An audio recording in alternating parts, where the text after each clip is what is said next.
آقا کے در پہ کبھی ہم جائیں گے، آقا کو رو رو کے دکھ ہم سنائیں گے، پتھر کا کر بھی جو ہنستے ہی رہے، وہ حشر کے دن ہمیں بخشائیں گے، وہ حشر کے دن ہمیں بخشائیں گے۔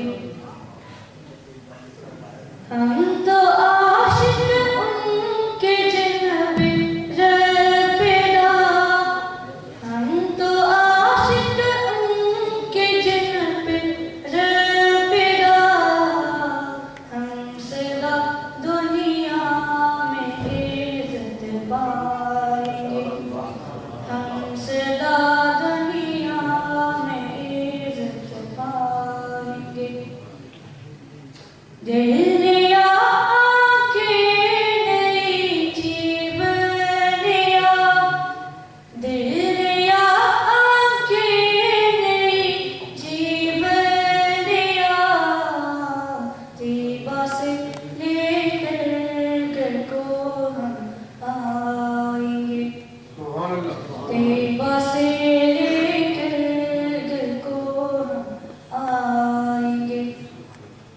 آقا کے روضے کی جاری چوم کر، آقا کے روضے کی جاری چوم کر، ہم بھی دکھتے دل کو ٹھنڈک پائیں گے، ہم بھی دکھتے دل کے ٹھنڈک پائیں گے۔ ہم کو صادق غم نکیروں کا نہیں، ہم کو صادق غم نکیروں کا نہیں، ہم لہب میں چین سے سو جائیں گے، ہم لہب میں چین سے سو جائیں گے۔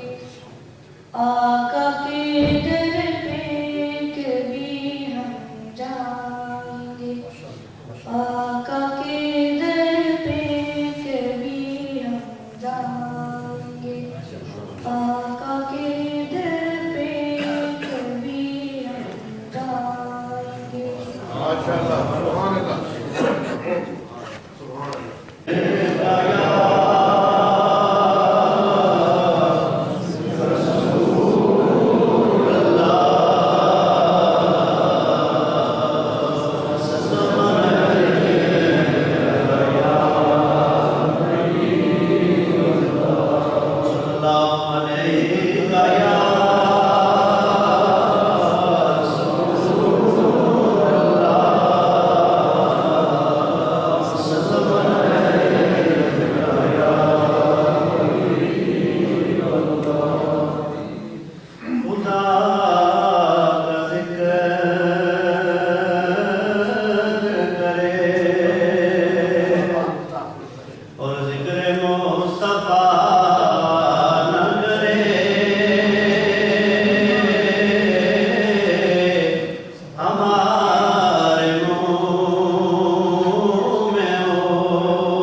سوال کرے اور وہ عطا نہ کرے،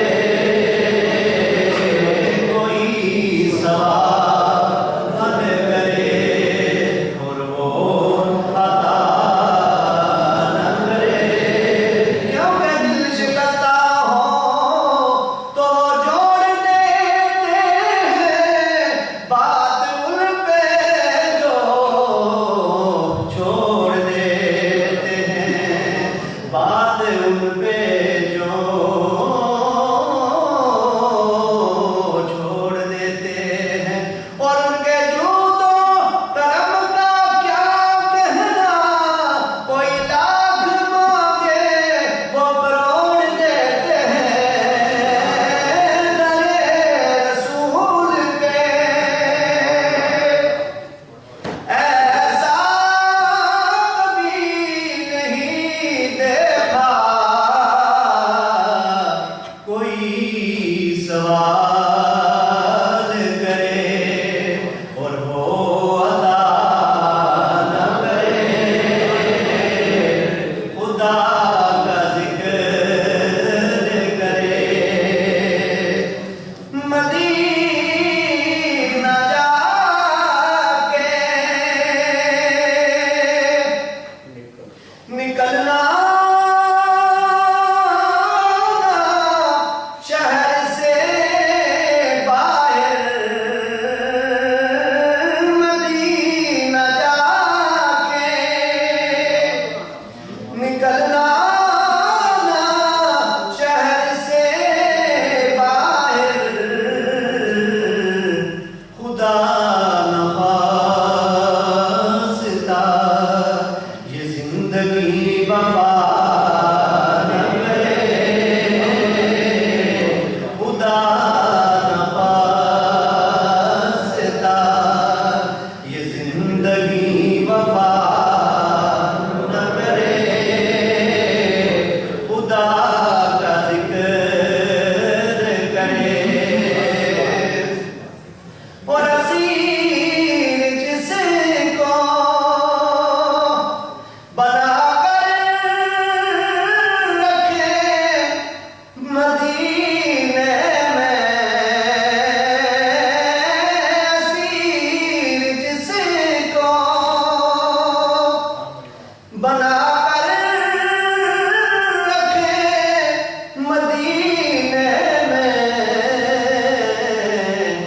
تمام عمر وہ رہائی کی دعا نہ کرے، نعرہ تکبیر، نعرہ رسالت، خان مصطفیٰ، نعرہ نبی اسیر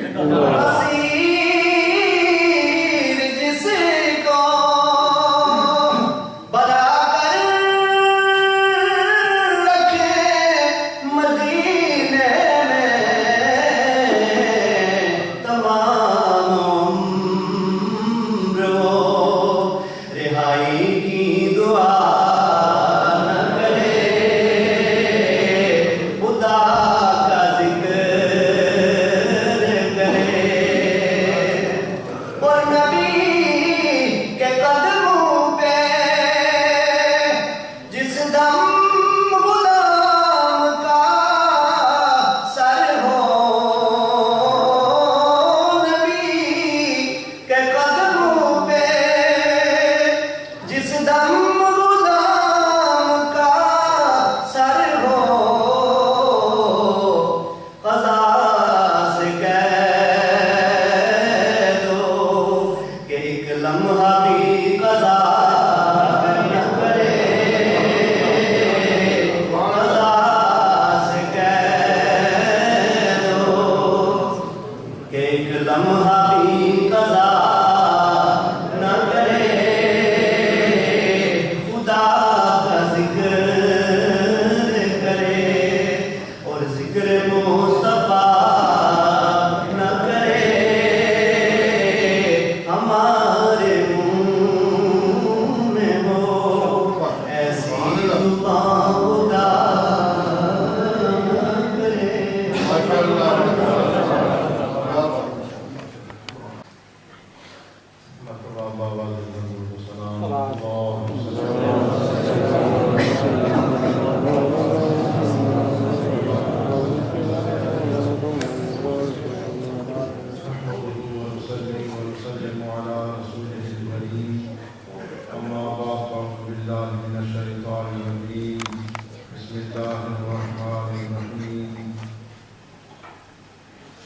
والذين آمنوا واتبعتهم ذريتهم بإيمان ألحقنا بهم ذريتهم وما ألتناهم من عملهم من شيء صدق الله العظيم.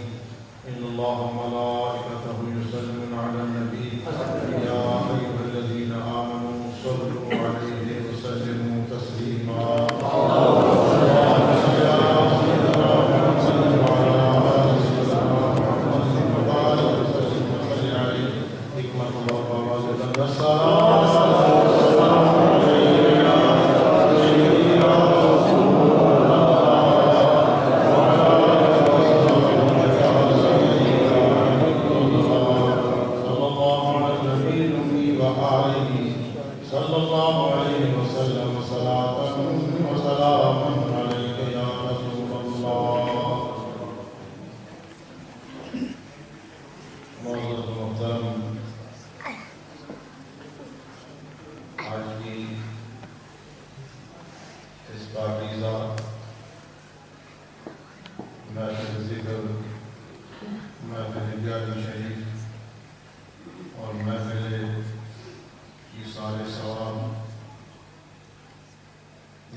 اللہ رب العالمین ہم سب کی حاضری منتظمین کی اقاب شفی بارگاہ قبول منظور فرمائے. آج کی یہ محفل طالب حسین صاحب اور نظر حسین صاحب کی والدہ ماجدہ کا چہرن بھی ہے.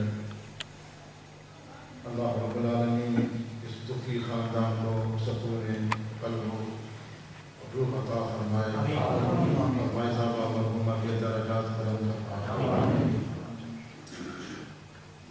وقت اتنا نہیں تفصیلی گفتگو کی جائے.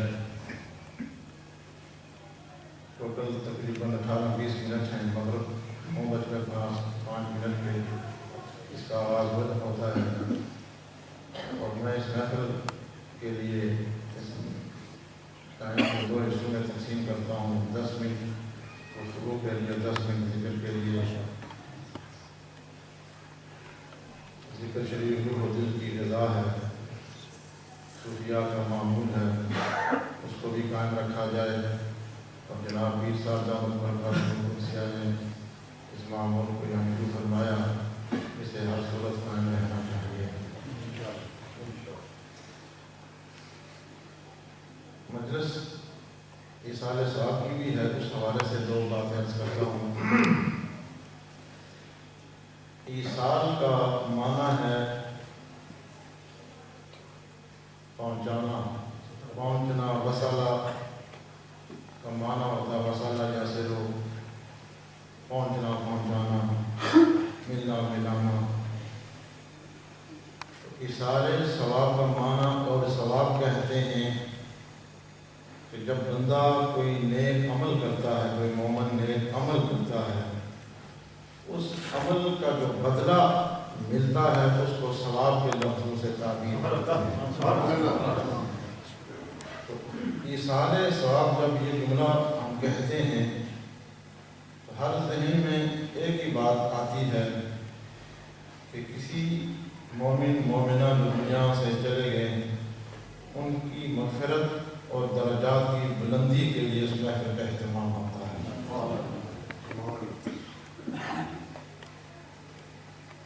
موت یہ عدم محض کا نام نہیں ہے، ولیس الموت لیس بعدم محض، کہ موت عدم محض کا نام نہیں ہے کہ بس موت آئے اور فنا ہو۔ موت کا معنی ہے، لفظ موت کا معنی ہے ينتقلون من دار إلى دار، ایک گھر سے دوسرے گھر کی طرف منتقل ہو جانا، جس کو موت سے تعبیر کرتے ہیں۔ معلوم ہوا کہ موت عدم محض کا نام نہیں ہے۔ میں مسائل عرض کرتا ہوں، تقریر نہیں، تاکہ آپ کے ذہن میں یہ مسئلہ بیٹھ جائے۔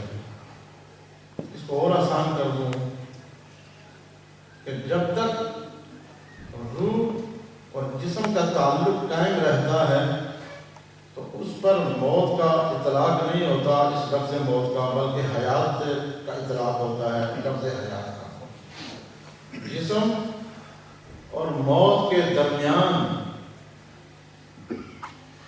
جسم اور روح کے درمیان جب پردہ حائل ہو جاتا ہے، روح جسم کو چھوڑ دیتی ہے، اور جو درمیان کی جو چیز حائل ہوتی ہے اس کو موت کہتے ہیں۔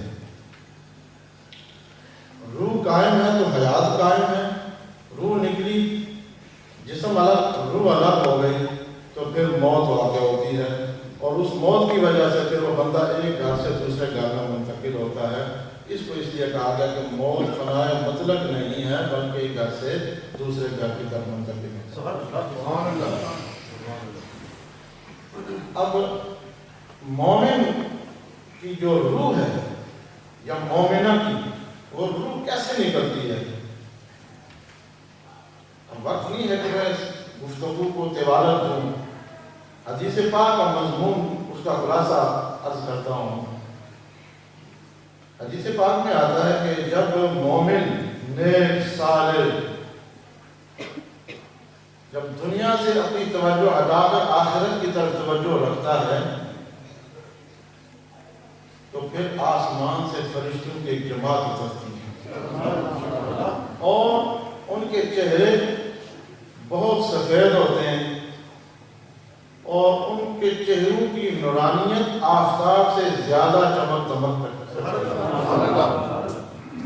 اور وہ فرشتوں کی جماعت اس مومن کی حد نگاہ تک، جہاں تک اس کی آنکھ کام کرتی ہے، نظر کام کرتی ہے، بینائی کام کرتی ہے، وہاں تک وہ فرشتے بیٹھ جاتے ہیں، اور پھر حضرت اسرائیل علیہ السلام تشریف لاتے ہیں، اور اس مومن کے سرحانے کی طرف بیٹھ کر اسے خطاب فرماتے ہیں، اس روح کو، اے پاکیزہ روح، اے پاکیزہ روح، نکل مغفرت اور رضوان کی طرف۔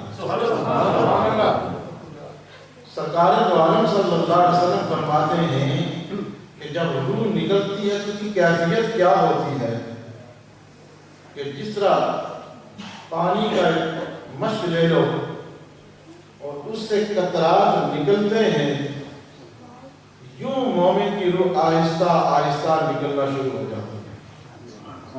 وہ جو فرشتوں کی ایک جماعت آ کے بیٹھ جاتی ہے، انہیں حکم یہ ہوتا ہے کہ جنت سے خوشبو بھی لے جاؤ اور جنتی کفن بھی ساتھ لے جاؤ۔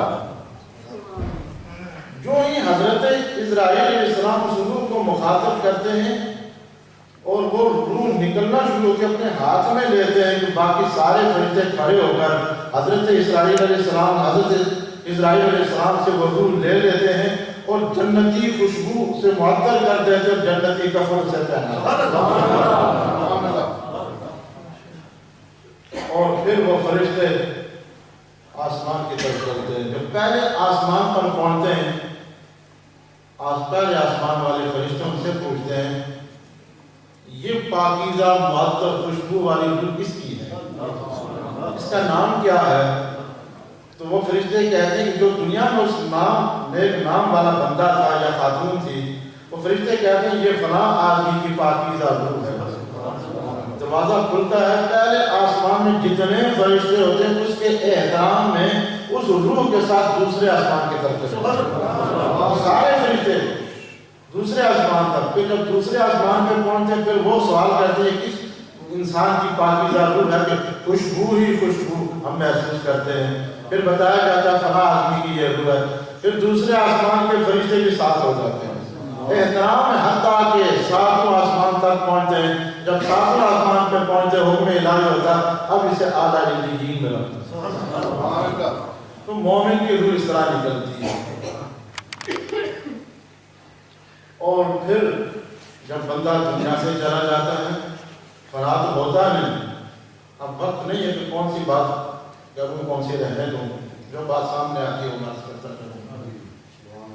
یہ جو پاکیزہ روح نکلتی ہے اسے عرش سے آواز آتی ہے، یا ایتھا النفس المطمئنہ، اے پاکیزہ روح، اے طیب الطاہر روح، اے ذکر والی روح، اے مطمئن روح، نکل اپنے رب کے حکم سے۔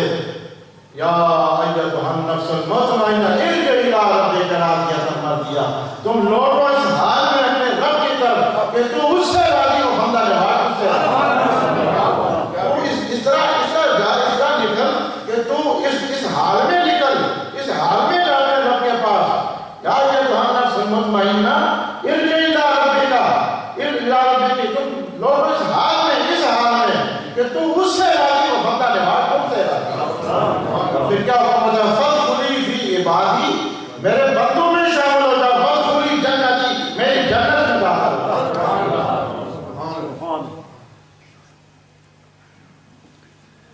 اور باریکی کی طرف نہیں بڑھتا، یہ حدیث پاک میں آتا ہے کہ سید الکائنات صلی اللہ علیہ وسلم کی مسجد شریف جو مسجد نبوی ہے، ایک سارے ثواب کے حوالے سے بات کرتا ہوں، مومن کا احترام کتنا ہے اللہ کی بارگاہ میں پیش ہوں، وہ میں نظر وہ ایک خادم مسجد نبوی کی خدمت کیا کرتا تھا، یا خادمہ تھی یا خادم تھا، بہرحال حدیث میں دونوں طرح کے الفاظ موجود ہیں۔ وہ فوت ہو گئی خاتون، اور صحابہ نے اسے رات ہی میں اسے دفن کر دیا۔ صبح ہوئی، سرکار دو عالم صلی اللہ علیہ وسلم نے صحابہ سے پوچھا کہ آج جو مسجد کی صفائی کرنے والی خاتون تھی وہ نظر نہیں آئی۔ تو صحابہ میں سے کسی نے کہا کہ یا حبیب اللہ اس کا انتقال ہو گیا، ہم نے اسے دفن کر دیا۔ حضور صلی اللہ علیہ وسلم نے فرمایا مجھے بتانا تھا۔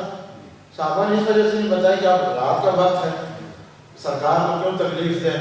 حضور صلی اللہ علیہ وسلم فرمایا اب ایسا کرو کہ جہاں آپ نے اس کو دفن کیا اس کی قبر پر مجھے لے جائیں۔ حضور صلی اللہ علیہ وسلم ہاتھ تشریف لے گئے، صحابہ سے فرمایا آپ کو پتہ کہ قبر میں جب مومن مومنہ رکھا جائے یا رکھی جائے خاتون تو یہاں تاریکی چھا جاتی ہے، ظلمت ہوتی ہے، بہت زیادہ تاریکی ہوتی ہے، گھبراہٹ ہو جاتی ہے۔ فرمایا میں 2 رکعت اس پر پڑھوں گا اور اس کا ثواب میں اسے بخشوں گا۔ یُنَوِّرُ حَالَهُمْ بِصَلَاةِ عَلَيْهِمْ، فرمایا نبی نماز پڑھے تو تاریکی کو ختم کر دیتا ہے، میں 2 رکعت نماز پڑھ کے اس کو بخشتا ہوں تاکہ اس کی تاریکی دور ہو جائے، کیونکہ یُنَوِّرُ حَالَهُمْ میری نماز کی وجہ سے ساری تاریکی اندھیرا ختم ہو جائے۔ اگر میت کو فائدہ نہ پہنچتا ہوتا تو نبی پاک صلی اللہ علیہ وسلم وہ نماز کیوں پڑھ کر سے بخشتے؟ اتنا تبصرہ آگے اپنی بات اس کرتا چلوں۔ عاص بن وائل بڑا سردار تھا، اس کے 2 بیٹے تھے۔ جب وہ فوت ہونے لگا آثار اسے محسوس ہوئے تو اس نے ایک بیٹا صحابی تھا، تو اس نے ہشام جو اس کا بیٹا تھا اسے بلایا، کہا کہ میں دنیا سے جا رہا ہوں، میرے لیے تم نے 100 غلام آزاد کرنے ہیں۔ اس وقت یہ سلسلہ تھا 100 غلام خرید کر آزاد کرنا ہوں گے۔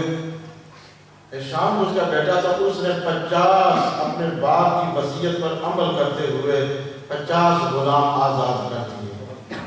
اس نے اپنے دوسرے بھائی سے کہا کہ 50 تیرے ذمہ ہیں، باپ کی وصیت ہے، اس وصیت پر عمل کرنا ضروری ہے، اگر وصیت پر عمل نہیں کرو گے تو لوگ آگ جلائیں گے، باقی سردار آگ جلائیں گے۔ اس نے اس دوسرے بھائی نے کہا کہ اب میں صحابی رسول ہوں، میں غلام مصطفیٰ ہوں، اپنی مرضی تو میں کرتا نہیں ہوں، میرا باپ تو ایمان نہیں لایا تھا، اب میں سرکار دو عالم صلی اللہ علیہ وسلم سے پوچھوں گا، عرض کروں گا، درخواست پیش کروں گا، جو حکم ہوگا میں اس پہ عمل کروں گا۔ بارگاہ مصطفیٰ صلی اللہ علیہ وسلم میں حاضر ہوئے، عرض کیا رسول اللہ صلی اللہ علیہ وسلم، میرے باپ نے وصیت کی تھی 100 غلام آزاد کرنے کی، میرے بھائی نے 50 آزاد کر دیے، باقی 50 میرے ذمہ، باقی میرے لیے کیا حکم ہے؟ مشکاہ شریف کی حدیث۔ سرکار دو عالم صلی اللہ علیہ وسلم نے یہ نہیں فرمایا کہ ثواب نہیں پہنچا تو نہیں کرو، نہیں فرمایا کہ یہ عمل رائے کا عمل ہے، اس کا کوئی فائدہ نہیں، نہ روکا، بلکہ کیا ارشاد فرمایا، رہنمائی کس طرح فرمائی؟ فرمایا انہو لو کان مسلما فاعتقتم عنہ او حججتم عنہ او صدقتم عنہ بلغہ ذالک، فرمایا اے میرے غلام، تم نے میری بارگاہ میں درخواست پیش کی ہے، اگر مسلمان ہوگا تو چاہے تو آزاد کرے تب بھی اس کو ثواب ملتا، اگر اس کی طرف سے حج کرتا تب بھی ثواب ملتا، اگر کوئی صدقہ دیتا تب بھی اس کو ثواب پہنچتا، اور اس سے اللہ تعالیٰ محروم نہ رکھتا، اس کی وجہ سے اس کے بخشش یقینی ہو جاتا۔ حضور نے فرمایا اگر مسلمان ہوتا، لو کان مسلمان، اگر مسلمان ہوتا تو اس کی طرف سے تم چاہے 50 غلام آزاد کرتے یا صدقہ دیتے یا حج کرتے، اس کو بلا ذالک کا یہ ثواب اس کو ضرور پہنچتا۔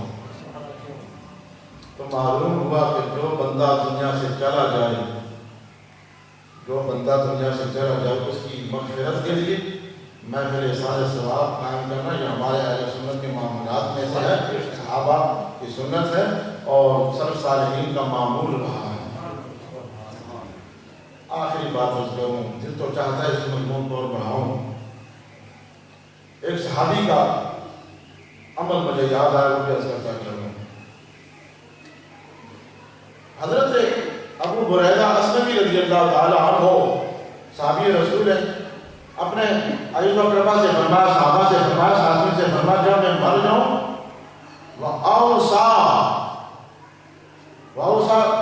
بُرَيْدَةُ الْأَسْلَمِيُّ أَنْ يُجْعَلَ فِي قَبْرِهِ جَرِيدًا، فرمایا میں اگر دنیا سے چلا جاؤں تو کیا کرنا کہ 2 تازہ شاخیں لینا، لکڑیاں لینا، درخت کی شاخیں لینا جو تازہ ہوں، اس کو میری قبر پہ گاڑ دینا، تاکہ جب تک وہ ذکر و اذکار میں مشغول رہیں اس کا ثواب اللہ مجھے عطا فرماتا رہے۔ حضرت ابو ہریرہ رضی اللہ تعالیٰ عنہ، اس پر میں تبصرہ نہیں کرتا، میں اس حدیث کا مضمون آپ کے سامنے رکھتا ہوں۔ حدیث پاک میں آتا ہے، حضرت ابو ہریرہ رضی اللہ تعالیٰ عنہ کا ایک معمول آپ کے سامنے رکھتا ہوں۔ بصرہ سے ایک قافلہ حج کے لیے روانہ ہوا، اس کی ملاقات حضرت ابو ہریرہ رضی اللہ تعالیٰ عنہ سے ہوئی۔ یہ جلیل القدر صحابی جن سے 5374 احادیث نبوی صلی اللہ علیہ وسلم مروی ہوئی، 5374 احادیث کے راوی ہیں حضرت ابو ہریرہ رضی اللہ تعالیٰ عنہ کے بڑے، اور 800 بڑے بڑے صحابہ تابعین ان کے شاگردوں میں شامل ہیں۔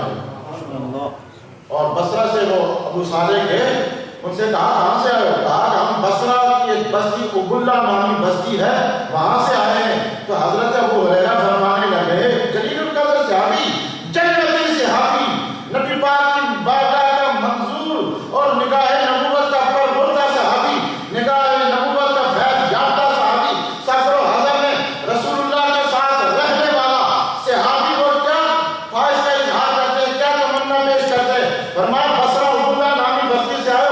کہا ہم وہاں سے آئے ہیں۔ فرمایا وہاں ایک مسجد ہے جسے مسجد اشار کہتے ہیں، میں نے خود سرکار دو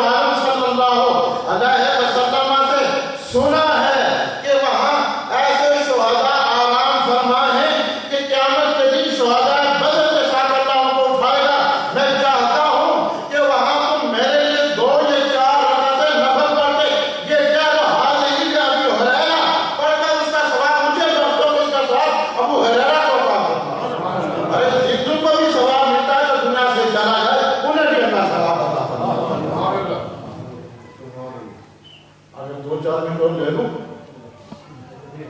بولے نہیں ہو تو ختم کر دیں۔ خاموشی کی آدھی رضا کی علامت ہوتی ہے۔ نکاح جب پڑھایا جاتا ہے نا تو نکاح خاتون کے پاس جاتا ہے تو شرما کر نہیں بولتی، تو خاموشی کی وہ بھی رضا سمجھی جاتی ہے۔ بہرحال مسئلہ سامنے آیا، میں بات کروں۔ حضرت یوسف کے ذوق اور پیار کی وجہ سے مجھے باتیں جو آ رہی ہیں بس 2 باتیں کر کے ختم کرتا ہوں۔ حضرت یوسف علیہ السلام پیغمبر ہے، نبی ہے، رسول ہے۔ جب آپ کا وصال ہوا تو جس مقام پر آپ کو دفن کیا گیا اس بستی میں اس آپ کی برکت کی وجہ سے خشک سالی ختم ہو گئی، زمین سرسبز و شاداب ہو گئی۔ اور اس کے مقابلے میں جو دوسری بستی تھی وہاں قحط سالی کے آثار نمودار ہوئے۔ لوگوں نے غور و خوض شروع کر دیا کہ وجہ کیا ہے۔ آخرکار وہ سمجھے کہ یہ جناب یوسف علیہ السلام کا مزار مبارک وہاں بننے کی وجہ سے یہ برکتیں ظاہر ہوئی ہیں، تو وہ قبیلے ڈر پڑے۔ ایک قبیلے کہنے لگا کہ یہ مزار مبارک ہماری بستی میں ہونا چاہیے، دوسرے نے کہا کہ ہماری بستی میں ہونا چاہیے۔ ڈر پڑے۔ آخر فیصلہ یہ ہوا کہ آپ کی جسم مبارک کو اس قبر مبارک سے نکال کر ایک صندوق میں رکھا جائے اور پھر ایسی جگہ آپ کی مزار مبارک قبر مبارک بنائی جائے کہ پورے علاقے میں اس کی برکتیں حاصل ہوں۔ آپ کی وہ جسم مبارک نکالا گیا اور نیل، دریائے نیل کی اس طرف اوپر کی جانب آپ کا مزار بنایا گیا کہ جہاں پانی ہر جگہ تقسیم ہو رہا تھا، جو تمام بستیوں کی طرف منتقل ہو رہا تھا۔ جب آپ کا مزار مبارک قبر مبارک بنائی گئی اس کی برکت سے وہ خشک سالی ختم ہو گئے، سارا علاقہ سبز نبی جہاں آرام فرما ہو اس کی برکتیں اللہ تعالیٰ دنیا میں بھی عطا فرماتا ہے۔ جو نبی کا کلمہ پڑھنے والا وہ کیسے جنتی نہیں بن سکتا، اسے سوال کرتے ہیں۔ آخری بات، جناب موسیٰ علیہ السلام کے پاس حضرت اسرائیل علیہ السلام کو اللہ نے حکم دیا، بخاری شریف کی حدیث ہے، جاؤ موسیٰ علیہ السلام کے پاس۔ حضرت اسرائیل علیہ السلام آئے، کہا میں اللہ کے حکم سے آیا ہوں، اللہ بلا رہا ہے۔ آپ سمجھ گئے، زور سے ایک ضرب لگائی، اس کی ایک آنکھ نکل گئی۔ وہ آنکھ اٹھائے ہوئے سیدھا اللہ کی بارگاہ میں گئے۔ اللہ کی بارگاہ میں ہم گزار ہوتے ہیں، پیغمبر اپنی تعریف بھی بتا رہا ہے۔ یہ معاملہ ہوا، اللہ تعالیٰ نے اپنی قدرت سے حضرت اسرائیل علیہ السلام کی آنکھ دوبارہ درست کر دی۔ فرمایا جاؤ اب موسیٰ علیہ السلام کے پاس، کہو کہ ایک بیل ہے، اس بیل کی پشت پر ہاتھ رکھو، جتنے آپ کے ہاتھ ہتھیلی میں جتنے بال آئیں گے ہر بال کے بدلے آپ کو ایک ساتھ زیادہ کر دیا جائے گا۔ جتنے بال آئیں گے ہر بال کے بدلے جتنے 1000 آئیں گے تو 1000 ساتھ 2000 جتنے آئیں گے عمر بڑھا دی جائے گی۔ وہ آئے حضرت موسیٰ علیہ السلام کے پاس، اللہ کا پیغام لے کے آئے۔ موسیٰ علیہ السلام نے سنا تو حضرت اسرائیل علیہ السلام نے جب اللہ کا یہ حکم سنایا تو حضرت موسیٰ علیہ السلام نے فرمایا کہ اگر میں ہاتھ رکھ لوں اور پھر اسے میری عمر بڑھا پھر کیا ہوگا؟ فرمایا پھر اس کے بعد پھر موت ہے۔ تو فرمایا اللہ کا حکم ہے، لہٰذا پھر اس وقت بھی ہے تو اب اللہ نے مجھے یاد کیا، اب مجھے اب جو بات عرض کرنے کی وہ یہ ہے کہ پیغمبر ہیں، نبی ہیں، رسول ہیں، جلیل القدر انبیاء میں ان کا شمار ہوتا ہے، جلیل القدر رسولوں میں حضرت موسیٰ علیہ السلام کا شمار ہوتا ہے، بڑے جلالی پیغمبر تھے۔ مگر وہ کیا فرماتے ہیں؟ فرماتے ہیں اے اللہ میرا مزار، میری قبر بیت المقدس کے اتنی مقدار پر بننی چاہیے کہ جہاں سے بندہ پتھر پھینک کر بیت المقدس تک پہنچے، اتنی دور میری قبر ہونی چاہیے۔ مفسرین شارحین فرماتے ہیں کہ آپ نے یہ کیوں فرمایا؟ آپ جہاں بھی آرام فرماتے وہیں برکتیں آتی رہتی، رحمتیں نازل ہوتی رہتی، کیونکہ ان اللہ حرم علی الارض ان تاکل اجساد الانبیاء، کہ زمین کے اور انبیاء کے جسموں کو نہیں کھا سکتی، وہ جہاں بھی رحمتیں وہیں ڈیرا لگا دیتی ہے۔ مگر آپ یہ فرماتے ہیں کہ بیت المقدس کے قریب جہاں مزار میری قبر بنے کہ جہاں سے پتھر پھینکے تو وہاں پہنچ جائے۔ مفسرین محررین اور شارحین لکھتے ہیں اس وجہ سے آپ نے یہ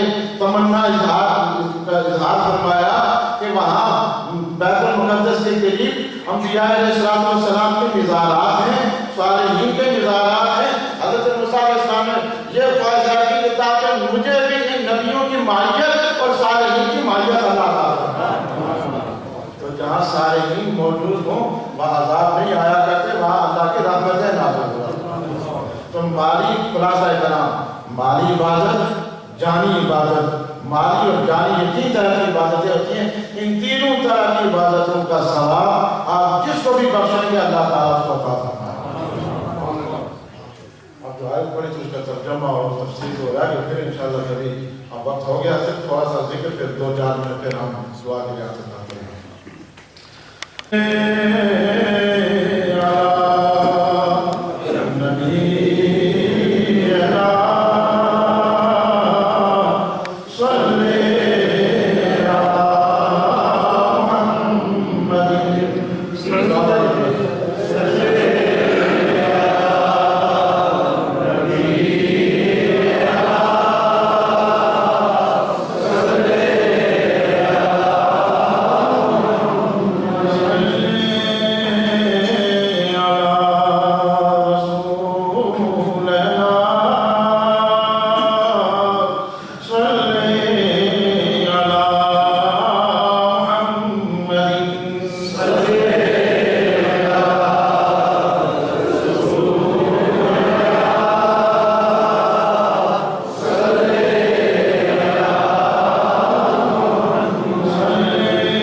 اللهم صل على سيدنا محمد وعلى آل محمد اللهم ربنا آتنا في الدنيا حسنة وفي الآخرة حسنة وقنا عذاب النار. الحمد للہ آج کے پاکیزہ محفل ذکر محفل قیام شریف محفل اظہار ثواب اپنی بارگاہ میں قبول منظور فرما. ان تعداد میں ساتھیوں نے دوستوں نے جو قرآن پاک کی تلاوت دیگر اوراد وضع پڑھے اللہ تمام عبادات کو اپنی بارگاہ میں قبول منظور فرما. سید الکائنات صلی اللہ علیہ وسلم کی بارگاہ بے کس کلام ہدیہ عطا فرما. الحمد للہ کی تمام اوراد وضع کلمات یہ بات کا ثواب جميع انبیاء کرام علیہ السلام جميع مرسلین علیہ السلام کی بارگاہ میں ہدیہ عطا فرما.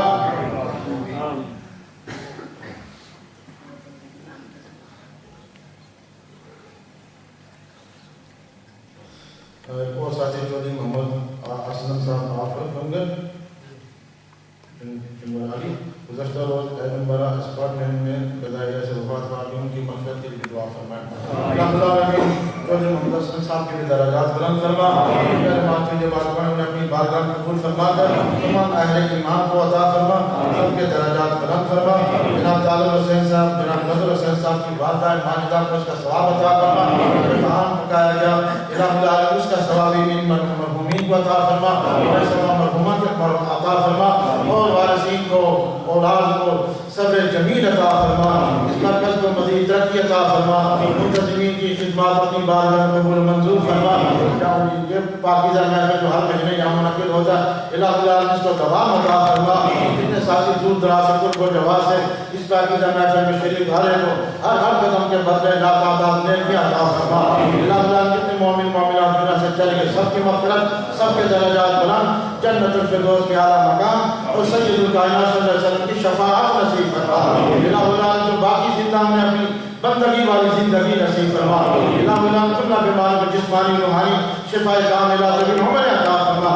اس مسجد کی کمیٹی کی خدمات نمازی احباب کی خدمات قبول منظور فرما. تعاون کرنے والے تمام اہل ایمان کی خدمات تعاون کو قبول منظور فرما. سب کے مال و جان کی حفاظت فرما. اس دنیا ہر کی روشن فرما. قرآن اور حدیث کی تعلیمات پر عمل کرنے کی توفیق عطا فرما. فہم قرآن فہم اسلام نصیب فرما. فہم حدیث نصیب فرما. شریعت و طریقت کے انوار سے ہمارے روح و دل کو منور فرما. قرآن کا دماغ ادا کرنے کی توفیق اور اس پر استقامت نصیب فرما. الہ اللہ محمد انصار جو خطا ہو گئی معافی عطا فرما. نیکی والی زندگی نصیب فرما. ربنا ظلمنا انفسنا وان لم تغفر لنا وترحمنا لنكونن من الخاسرین. حضرت صاحب کو صحت کاملہ عطا فرما.